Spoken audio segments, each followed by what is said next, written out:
听到清虚散人迫不及待地表明忠心，常胜伯满意地点头一笑，一切果然都在按照自己算计好的方向发展。就长胜伯自身而言，他从来都不算是什么好人，除了在英主面前他任劳任怨之外，对其他人他甚至连说话算话这种最基本的道德底线都达不到。其实刚到燕京的时候，他就想过要利用常云关的人脉和资源来帮助自己寻找林婉儿的下落，但是他考虑再三，还是觉得不值得为了利用常云关就暴露自己的真实身份。先不说常云关能不能帮自己找到林婉儿的线索，起码一个出生于19世纪曾经在常云关修道几十年的道士，至今竟然还活在世上，这种事情一旦传出去，必然给自己带来一些不必要的麻烦。正是因为这一点，他才一直没有来常云关。但是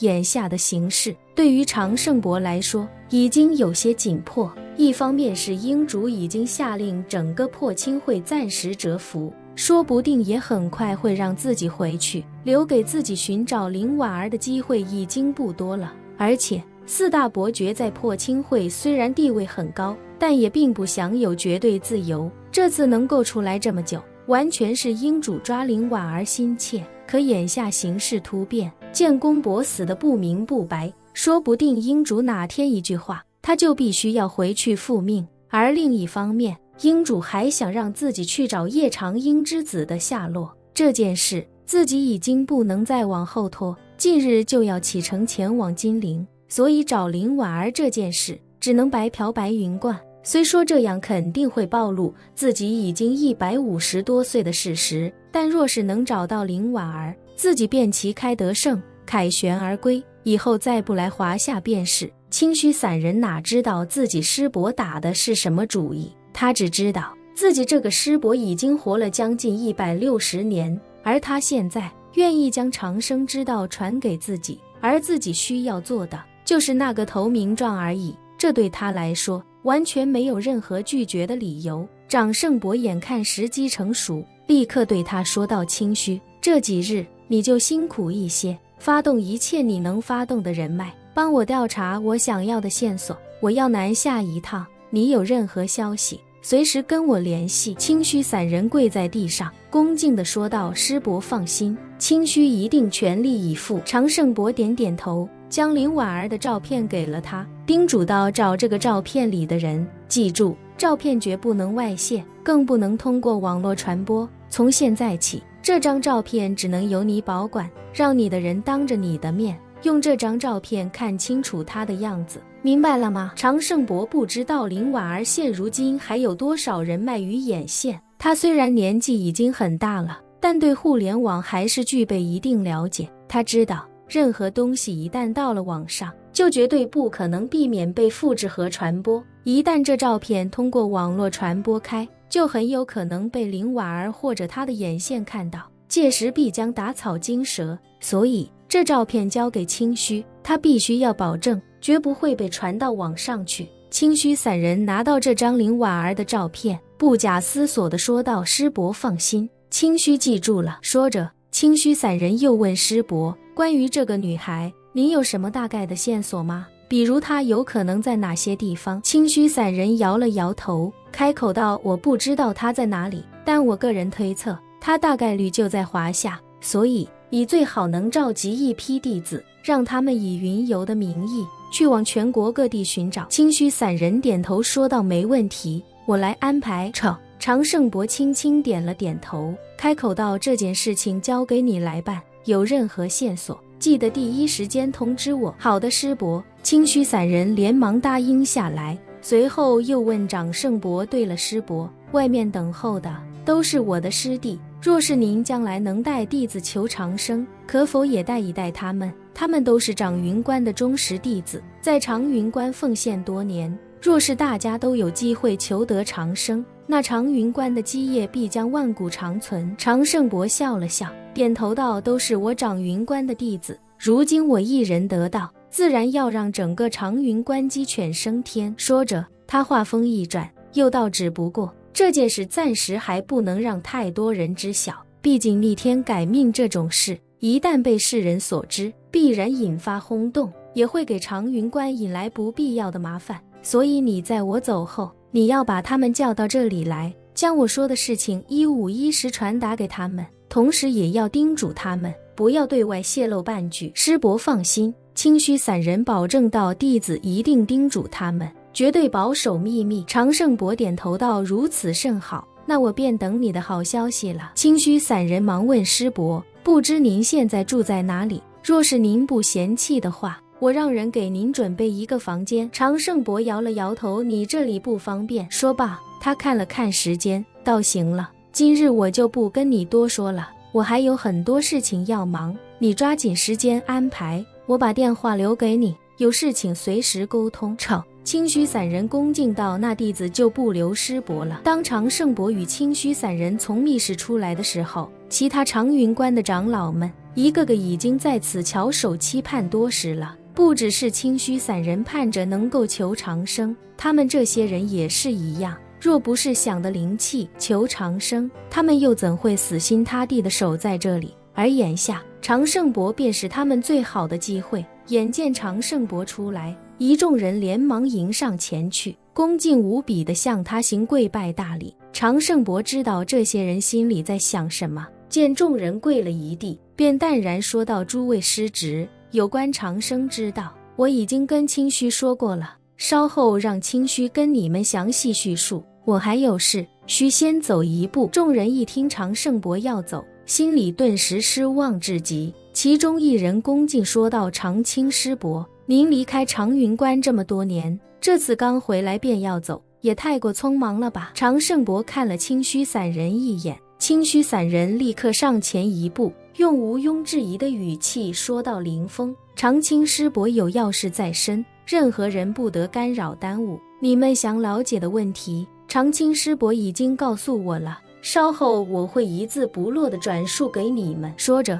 他又警告道，不过我丑话说在前面，任何人要是耽误了常清师伯的要紧事，那他就绝无机会窥探长生之道了。众人表情一凛，顿时没人敢再多问，而被点名的林峰也慌乱不已地恭敬道，弟子林峰恭送常清师伯。一众人顿时反应过来，齐声说道，恭送常清师伯。常胜伯捋了捋长须，潇洒地迈步离去。众人刚要出来相送，便听常胜伯头也不回地说道，师侄们留步，不必送了。眼见常胜伯离开，清虚散人连忙将诸位师弟叫到密室，将他与常胜伯的约定和盘托出。与常胜伯不同的是，清虚散人从小就在长云关长大，现在又做了长云关的监院，对长云关的感情十分深厚。如今有机会窥探长生之道，他自然不愿一个人吃独食。一众师弟听完，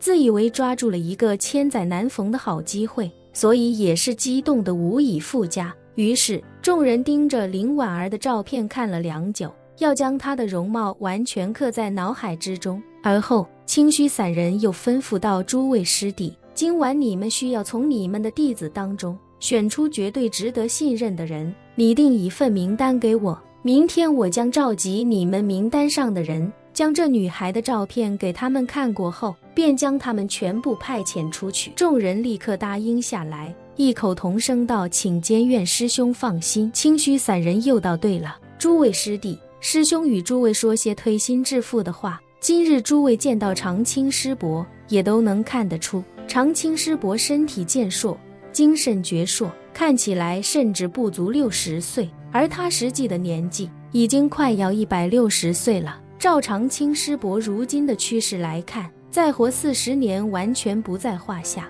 那样的话，保守估计，常清师伯的阳寿也将达到200年。清虚散人这番话，顿时让所有人内心对长生的期盼与渴望再次提升了一个层次。先前那林峰忍不住问监院师兄，以您之见，常清师伯的阳寿最高可至多少年？清虚散人摇了摇头，感叹道，我小时候曾听师父说，长云关记载中数百上千年前有过一些真正掌握灵气的仙师，他们动辄能有200-300年的阳寿，甚至有人的阳寿能达到500年，但是真是假我尚不能确定。不过今日看长青师伯的状态，200年至少是可以保证的。若是200年后修为还有提升，说不定能活得更久。说到这，清虚散人表情一凛，严肃无比地说道：诸位师弟，长青师伯回来以及长生知道的事情，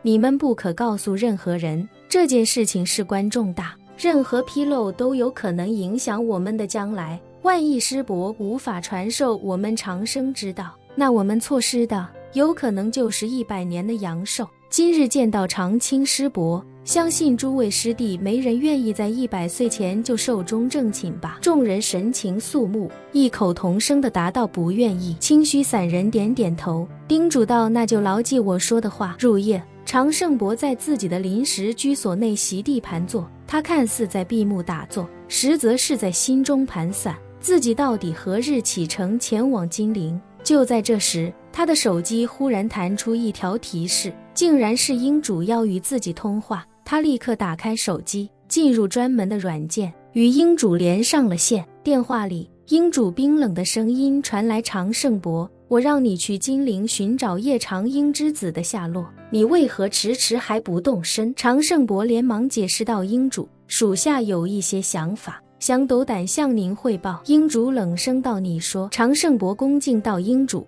属下一直觉得林婉儿很可能就在燕京，所以这2日一直在燕京寻找她的线索。至于金陵那边，属下觉得如您所说，叶长英之子已经生死不卜20年，这么长时间他若一直都在金陵，也不会因为属下多找林婉儿2日就离开。而他若是已经在过去的20年里择机离开金陵，那属下这次去金陵恐怕也很难找到他的线索。所以属下觉得叶长英之子的事情并不着急，眼下尽快找到林婉儿才是真正为英主解忧的最佳选择。混账！英主厉声训斥道：你要做的就是听从我的所有命令，不许有任何质疑怠慢，否则的话便是抗命不从。长胜伯连忙道：属下万死，请英主降罪。英主冷声道：之前的我可以不跟你计较，不过从现在开始，你若再对我的命令阳奉阴违，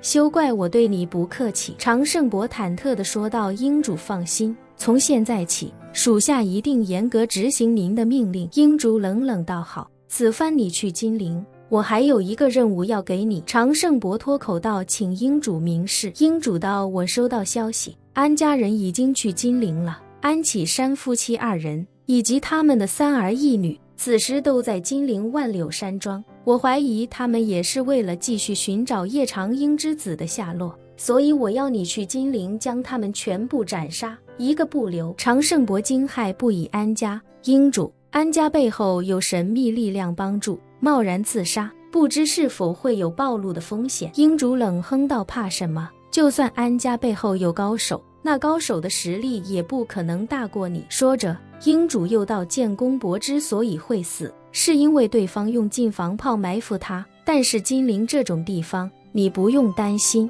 绝对不可能有人有能耐在金陵布下如此杀气。届时你只管冲进安家的万柳山庄大开杀戒，绝对没人能拦得住你。长胜伯心中虽然有些没底，但也知道英主所说确实有几分道理，于是便开口问道：英主，属下到金陵后，是先杀安家人，还是先找叶长英的儿子？英主冷冷道：先杀安家，若叶长英的儿子真的还活着，你在金陵将安家诛杀殆尽，定能逼他现身。本期视频结束，欢迎订阅我的频道，这样就不会错过精彩内容。